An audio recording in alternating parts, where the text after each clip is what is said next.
Vince Fielder yanked off his tie in frustration as his black Escalade sat idling for the third red light in a row on Fifth Avenue. "We're not moving," he muttered to his driver, who only offered an apologetic shrug, trapped like everyone else in the gridlock caused by a construction accident up ahead. Vince checked his Rolex. He was already 20 minutes late to the board meeting at his own company. Screw it. He pushed open the door, ignoring the shocked look from his driver. "I'll figure it out. Just circle back to the penthouse," he called over his shoulder before disappearing into the crowded sidewalk. He hadn't walked more than a block before he spotted a city bus pulling up Route 87 downtown. A moment of hesitation flickered in his chest. He hadn't stepped foot on public transportation in over 15 years. But the traffic wasn't moving, and he was done waiting. Without thinking twice, he jogged and hopped on just before the doors closed. He swiped his black card before remembering, that doesn't work here. The bus driver gave him a look. "Cash or Metro card?" "I don't carry either," Vince said, sighing. "I got it," a voice said from behind him. He turned. She was standing there with a quiet sort of confidence, holding out a small yellow Metro card. Her dark curls were tucked behind her ears, and she wore a paint-stained hoodie and jeans with holes that looked like they'd been earned, not bought. Her brown eyes were warm and steady. "You don't have to," he began. "I know," she said, swiping him through. "But you looked like you were about to get kicked off." He blinked. No one talked to him like that, definitely not women. "Thanks," he said, sliding into the only free seat next to her. "Anytime," she replied, pulling a sketch pad from her tote and flipping it open. He watched her pencil move across the page. "You're an artist," she glanced at him. "You're very observant for someone who almost got thrown off a bus," he laughed. "Vince." "Tessa," she said. "And judging by the shoes, the watch, and the fact that you tried to pay with a card that probably costs more than my rent, you're not from around here." "Guilty." He looked down at his polished leather shoes. "I usually have a driver. Must be nice," she said, not unkindly. "So what brings Mr. Fancy shoes onto the 87? Traffic," he said simply. "I'm late for a meeting," she raised an eyebrow.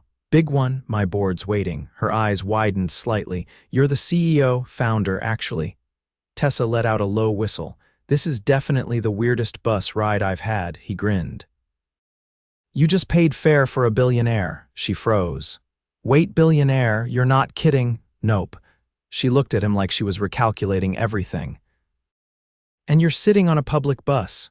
"Well, I didn't expect to meet someone who'd save me from being publicly shamed." She rolled her eyes but smiled. "Lucky you." The bus jerked and Vince lost his balance, his knee bumping into hers. She looked down at their legs, then back up at him. There was a pause, one of those heavy, loaded ones. "I like your earrings," he said, suddenly awkward. Tessa touched her ear. "They're clay, I made them." "Of course you did," he said. "You're different." "Is that your way of saying I'm not your usual type?" He tilted his head. "You're exactly not my usual type, and I'm grateful for that." She stared at him, her lips parting slightly. Then the bus jerked again and she stood. "This is me." "What?" He stood too. "Wait, can I buy you coffee, dinner?" "Anything?" She gave him a smile that nearly made him forget they were on a bus surrounded by strangers. "You don't even know me." "I know I want to." Tessa hesitated.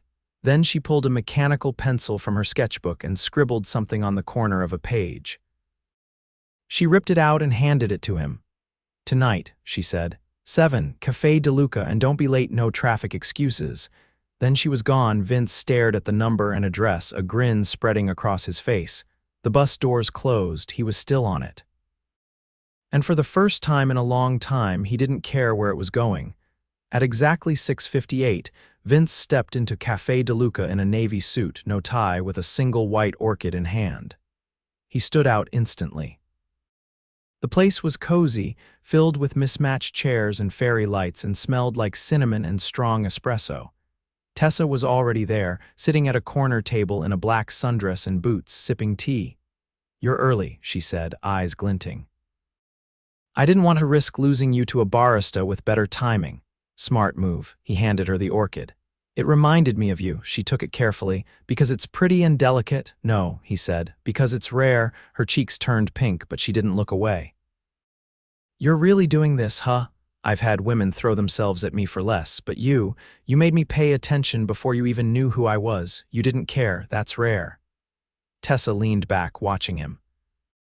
You're intense. Only when I want something, and what do you want? She froze. I want to know what makes you laugh, what made you decide to be an artist, what your favorite movie is. I want to walk around this city with you. I want to know how your coffee order changes when you're sad. Okay, she cut him off, smiling. Okay, Vince. He let out a breath he didn't know he was holding. They talked for hours, about everything. Her childhood in Queens, his in Connecticut, her dreams of opening a gallery. His fears about never knowing if people liked him for who he was or what he had. When the cafe closed, they walked along the river. She slipped her hand into his without a word. He looked down at their fingers, interlocked like they'd always belonged that way. I don't usually do this, she said softly. Me neither, he replied. She turned to him. You're not what I expected. He brushed a curl from her cheek. Neither are you. And then he kissed her. Right there, under the streetlight, the city buzzing around them, Vince kissed Tessa like he'd been holding his breath for years. And she kissed him back like she was finally exhaling. Neither of them saw the bus that passed behind them, but maybe it didn't matter. Because the moment had already changed everything. Tessa stood in the doorway of her studio apartment, balancing a steaming mug of peppermint tea in one hand, her other covered in dry clay. The faint hum of jazz played from her old record player, barely audible over the sound of rain against the fire escape. She glanced at the orchid sitting on her windowsill. Its white petals had opened more overnight, like even it had felt the heat from last night's kiss. She tapped her thumb against the side of the mug and muttered, "This is ridiculous." She hadn't planned on seeing him again, and yet 3 days later, Vince was already a presence she felt as soon as she opened her eyes. Not through texts or calls, he hadn't asked for her number, and she hadn't offered, but through the lingering trace of his cologne on the scarf she'd accidentally brought home, and the memory of how he'd looked at her like she was the only person in the city who mattered. There was a knock. She froze. The knock came again, 3 sharp raps, confident but not rushed. She set the mug down and wiped her hands on the leg of her sweatpants before opening the door. Vince stood there in a rain-spotted jacket, holding a bag that read Arden's in silver script. His hair was damp, but his posture was unwavering. You found my building, she said, eyebrows lifting.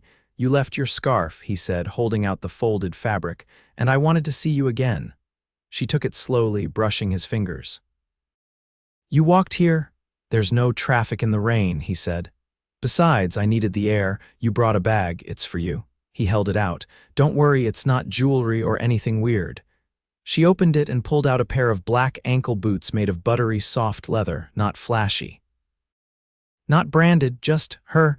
I noticed yours were falling apart when we walked, he said. You buy all the women you barely know shoes. Only the ones who make me forget I'm supposed to be ruthless. She bit her lip, then stepped aside. You're going to track mud on my rug. I'll take off my shoes, he said, towing them off without waiting. He stepped inside, glancing around the small space. The studio was barely 400 square feet, bed in one corner, easel in another, a wall-mounted bookshelf crammed with art supplies and dog-eared novels. You live here? He asked. She crossed her arms. Yes, and before you ask, I like it. I wasn't going to ask, he replied, walking toward the easel. I was going to ask if that's yours. The canvas was half covered in a swirl of deep reds and golds with rough outlines of a skyline hidden beneath. She hesitated before answering. It's a commission, she said, for a gallery downtown, not my usual thing. What's your usual thing? People, moments, the kind no one captures because they're too busy looking in the wrong direction. He studied the canvas for a moment longer.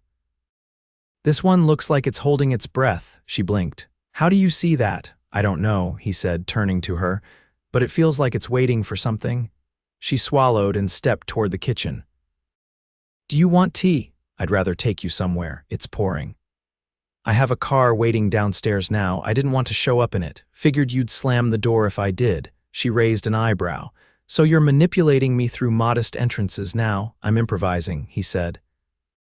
Come with me, just for a few hours, she hesitated, looking down at the boots in her arms. Wear those, he added. They're waterproof. The car was a gleaming black Bentley with buttercream leather seats and a quiet hum that made the city outside feel like a distant film reel. Tessa didn't ask where they were going, neither did he offer. When the car finally rolled to a stop, she leaned toward the window. Is that Lincoln Center? He said. They're doing a closed rehearsal. A friend pulled a string. You're seriously taking me to the ballet? I've never been, he said, but I remembered you said you liked movement. I thought this might count. They were escorted through a side entrance and up into a private box where only a few others were seated. The lights dimmed and the music began. Tessa leaned forward, her breath catching as the dancers moved below like shadows made of silk. Vince watched her more than he watched the stage. When the lights rose again, she turned to him. I didn't say thank you. You don't have to. I want to. Then she reached for his hand, lacing her fingers through his. They didn't speak again until they were back in the car, the city lights painting streaks across the windows. Why me? She asked quietly. You could have anyone. He looked at her carefully. Because you're not like anyone else. You don't want anything from me. And that's the only thing I've wanted for years, someone who wants me, not everything that comes with me. She didn't answer right away. As the car pulled up in front of her building, she turned to him. Come upstairs. His eyes darkened slightly. Are you sure? I don't invite people into my space lightly, she said. He followed her up the stairs, and this time when he stepped inside, he didn't take off his shoes. She didn't ask him to. Instead, she walked to the easel and picked up her brush. Sit, she said, pointing to a stool. You're painting me? No, I'm painting what I feel when I look at you. He didn't move, just watched her. And as she began to paint, she didn't realize she was holding her breath, neither did he, until she set the first stroke of color on the canvas and both of them exhaled. The first time Tessa stepped into Vince's penthouse, she didn't speak for almost a full minute. The elevator had opened directly into a space that looked more like a high-end art gallery than a home floor-to-ceiling windows framed the skyline like a curated exhibit. While the walls were adorned with abstract pieces she didn't recognize but immediately respected. The place was impossibly sleek, yet somehow lived in, with subtle signs of life, a record still turning on the player, a half-full glass of scotch on the piano, and a gray cashmere sweater tossed carelessly over the back of a leather armchair. You live here alone? She asked after a long silence. Vince nodded without apology. Mostly. She ran her hand along the edge of a marble-topped sideboard. It's quieter than I expected. I like being able to hear myself think. Tessa turned toward him. I don't know what I thought your place would be like. Maybe more cold, he offered. Performative, he gave a short laugh. I had a decorator. She told me beige was calming. Calming? Tessa blinked. This place could host a summit. I've hosted worse. She walked to the window, arms crossed as she stared out over the city's glittering chaos. You ever get tired of the view? I used to, he said. Now it feels different. Tessa didn't look at him. Because I'm in it, he stepped closer, his voice lower. Because you make it mean something. She didn't answer. Instead, she turned and walked toward the piano. You play, I tried. I was terrible. She lifted the lid and ran her fingers over the keys without pressing them. My mom played, always in the morning. It made the apartment feel alive. He watched her carefully. She still does. No, she said softly. Not for a long time. Vince stayed quiet. Tessa closed the lid gently and turned back toward him. You didn't bring me here just to show me a skyline. I wanted you to see my world, and decide if I belong in it. I already decided that, he said. I just don't know if you have. She walked past him, brushing her hand against his as she did. You're used to people folding themselves into your life. I'm not built to disappear. I don't want you to. Tessa paused by the bookshelf, scanning the titles. You read all these? Most. My father collected first editions. I kept the habit. She pulled out a worn copy of The Sun Also Rises. This one's been opened 100 times. That's the one I reach for when I don't know what I'm doing. She raised an eyebrow. You admit to not knowing what you're doing. I'm admitting it constantly. You just don't hear it. Tessa returned the book to its place and turned to face him directly. You didn't grow up like this, did you? No, Vince said. I grew up in a two-bedroom house with a leaky roof and a father who measured success in hours worked. So you built all this just to prove you could. I built it so I'd never feel powerless again. Tessa studied him, her eyes softer now. And does it work? Not lately. She tucked her hands into the pockets of her coat. You act like you've got everything figured out, but you're just as lost as the rest of us. More, probably, he said. The difference is no one expects me to admit it. That made her laugh, a quiet, surprised sound. You know what's strange? What? I should feel out of place here, but I don't. Vince took a step closer. Then don't leave. You're not asking me to stay the night. No, he said. I'm asking you not to disappear. Tessa's brow furrowed.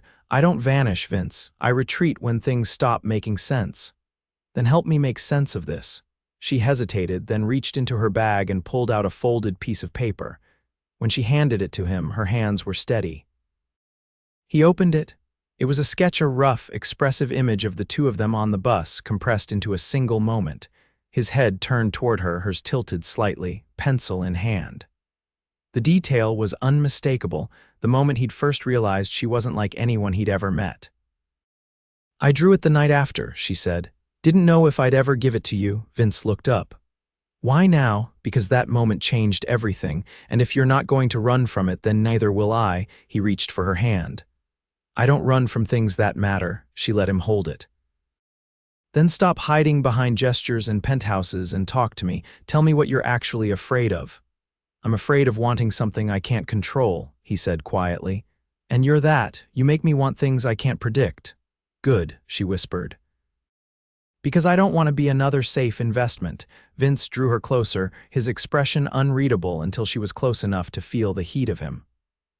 I don't do things halfway, he said. If I want something, I go all in. Then go all in. He kissed her, slower this time, like he finally understood what it meant. Not a rush, not an escape, but a decision. When they finally pulled apart, she rested her forehead against his. I'm still not folding, she murmured.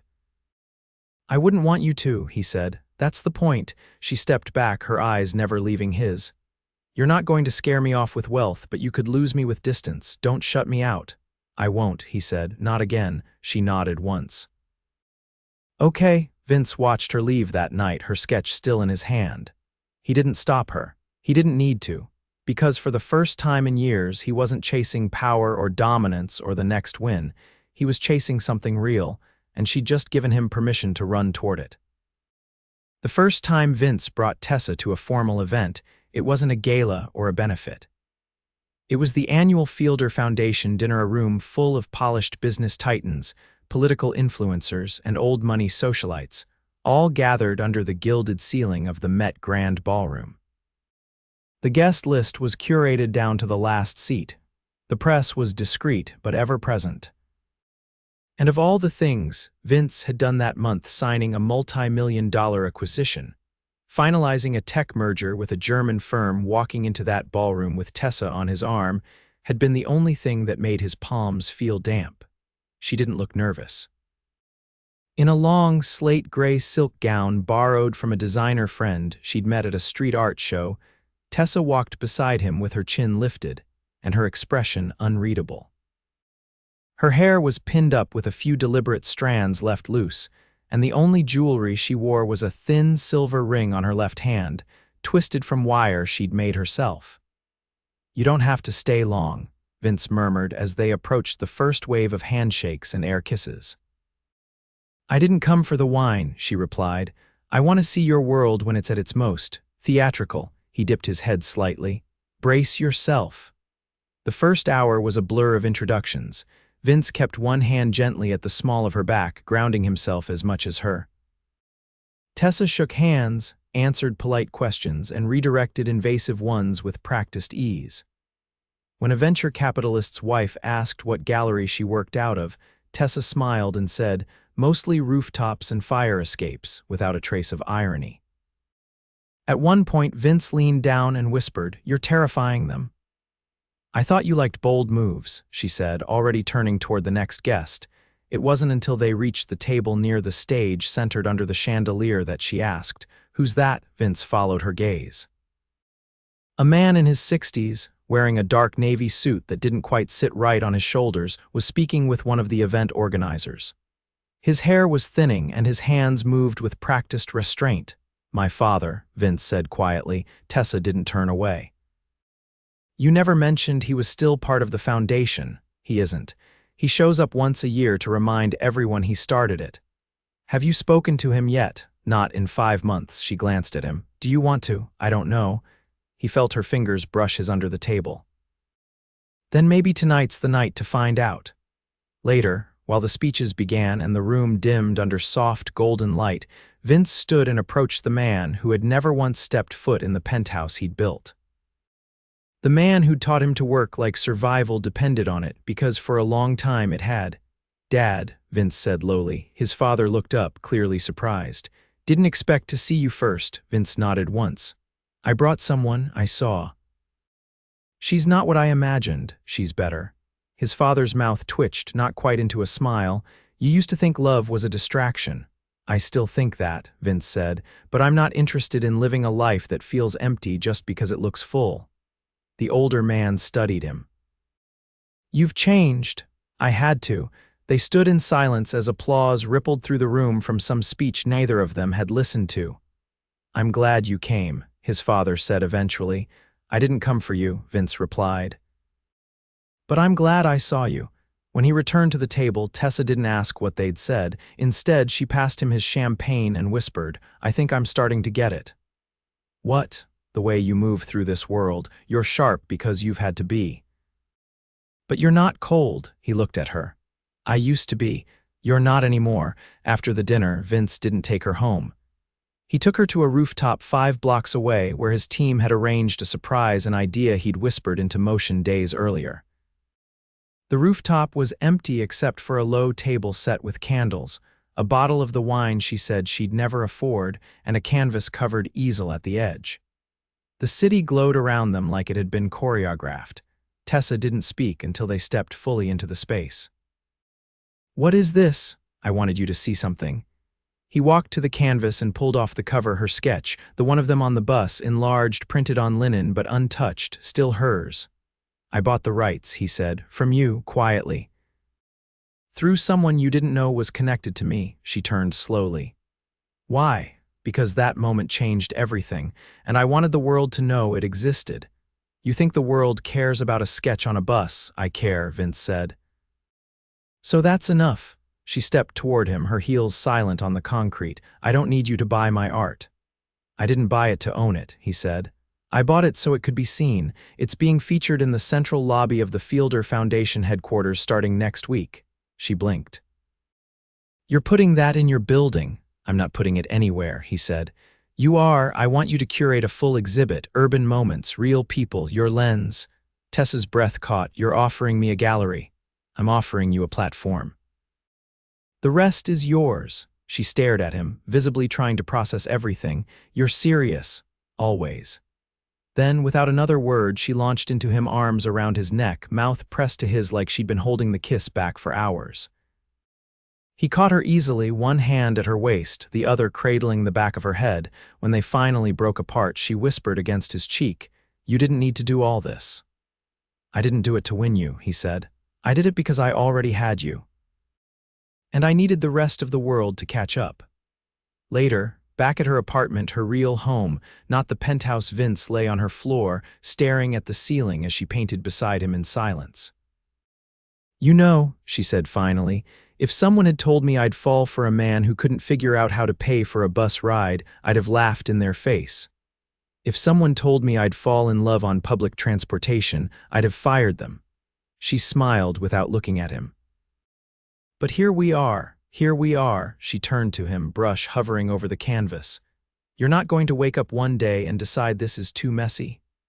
"I've lived in clean lines and scripted meetings," he said. "I want messy. I want paint on the floor. I want bus rides and rooftop dinners, and a woman who makes my world feel entirely new again every time she opens her mouth." She set the brush down and walked over to him, crouching beside his sprawled form. "Then I guess I should warn you," she murmured, kissing him once, slow and sure. "I'm never going to be predictable."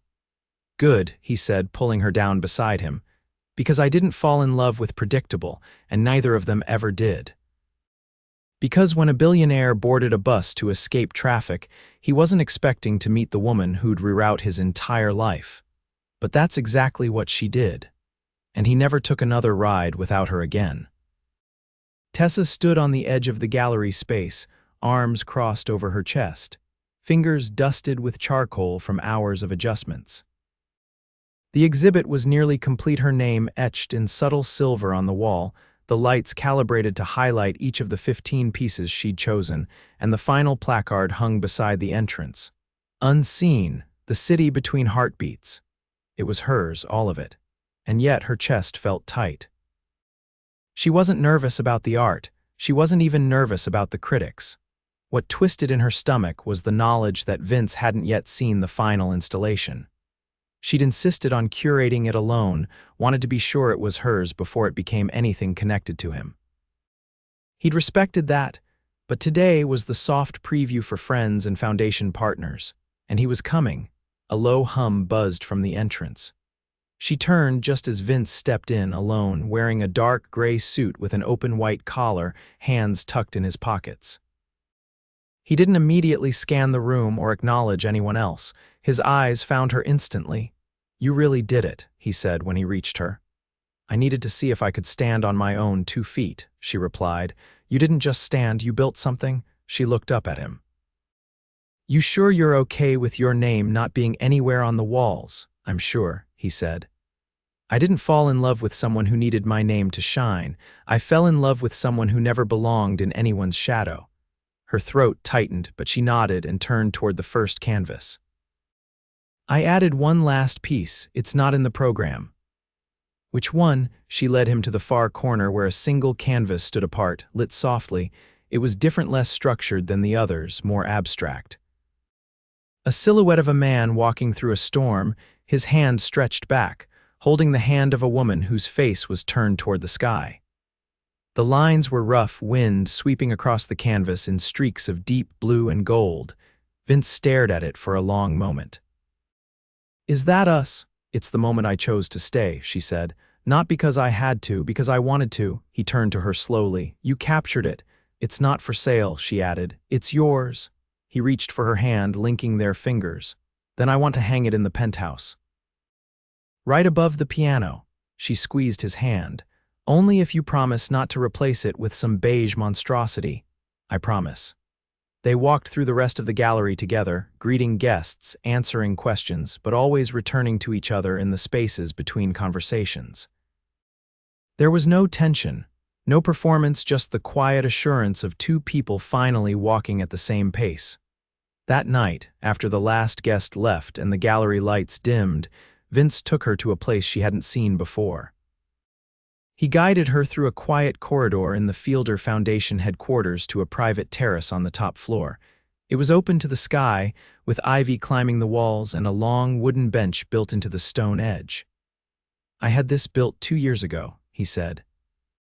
"But I've never brought anyone up here." She stepped into the space, the wind teasing loose strands of her hair. "Why now?" "Because I've been thinking about how to ask you something, and I didn't want to do it anywhere that felt borrowed." Tessa turned, her eyes narrowing slightly. "Ask me what?" He reached into the inside pocket of his jacket and pulled out a simple velvet box. No branding, no flash. She froze. "I'm not asking this to lock you into something you're not ready for," he said, stepping toward her. "I'm asking because nothing in my life has ever felt this certain. I've built companies, negotiated contracts worth millions, flown across oceans to close impossible deals, but nothing has been as terrifying or as right as loving you." He opened the box. Inside was a ring unlike anything she'd expected. A single hand-cut aquamarine stone set in twisted silver, raw and imperfect, beautiful. "I don't want you to change," he said. "I don't want to fix you or protect you or turn you into anything you're not. I just want to build with you." Tessa's breath hitched. "You're serious." "I've never been more serious about anything. Marry me, not for the foundation, not for appearances, just because it's us." She stared at the ring for a long, breathless moment, then she looked up at him. "I don't need a perfect life, I just need a real one." Is that a yes? She reached for the ring, took it from the box, and slid it onto her own finger. If you ever try to buy me another pair of boots without asking, I reserve the right to say no, he laughed, wrapping his arms around her. Deal? They kissed under the stars, the city a quiet heartbeat behind them. 1 year later, the wedding was nothing like what anyone expected. It wasn't at a cathedral or a hotel. It was in Prospect Park, under a canopy of bare-limbed trees and soft golden lanterns. Tessa wore a gown she'd designed herself, stitched with tiny details from her early sketches. Vince wore dark blue and no tie. They wrote their own vows. Honest, messy, unscripted, Tessa promised to never let him hide behind silence. Vince promised to never make her feel small in a room full of giants. There were no photographers, no press. Just friends, family, and the people who had known them before the world did. After the ceremony, they didn't fly to some remote island. They stayed in the city, in her apartment. Because it still smelled like paint and peppermint tea, because it was still real, they made dinner together. She danced barefoot in the kitchen. He burned the garlic bread. And when they finally collapsed on the couch, feet tangled, her head on his chest, she whispered, "You're still not very good at slowing down." Vince kissed her temple. "But I'm better now that I'm home," and she was. Because sometimes the most unexpected turns, the missed meetings, the bus rides, the strangers who don't ask what you do for a living become the beginning of everything. And when you choose each other, again and again, in the quiet and the chaos, the city never feels quite so big again. They didn't fall in love because it was convenient. They fell in love because it was impossible not to, and they stayed in love because it was the best choice either of them ever made.